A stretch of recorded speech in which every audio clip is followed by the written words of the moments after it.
এত বেশি পরিমাণ ঘ্রাণ আসতেছে আর আমার এত ভাল লাগতেছে, খুবই মানে মজাদার। আর আমার মনে হচ্ছে যে এই গ্রানে পুরো ছাদ মোমো করছে, এত ভালো লাগা কাজ করছে। আর বিশেষ করে আপনি যদি আনারসের জুসের সাথে এই পুদিনা পাতা অ্যাড করে, কিংবা আমের ম্যাঙ্গো জুস, গুয়াভা জুস, এই পুদিনা পাতা অ্যাড করে আপনি জুসটা বানিয়ে খেতে পারেন, আপনার এত বেশি রিফ্রেশিং লাগবে।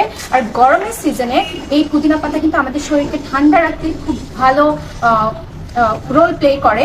আমাদের শরীর অবশ্যই ঠান্ডা রাখে, আর জুসটা খেলে খুব ভালো লাগার কাজ করে। তো এখানে আমাদের অনেকগুলো গাছ আমরা লাগিয়ে রেখেছি, প্লাস অন্য সাইডে ছাদের অন্য সাইডেও কিন্তু আমাদের গাছ আছে, সেটা আমরা আপনাদেরকে দেখাতে পারবো। তো এরকম আরেকটু ক্লোজে,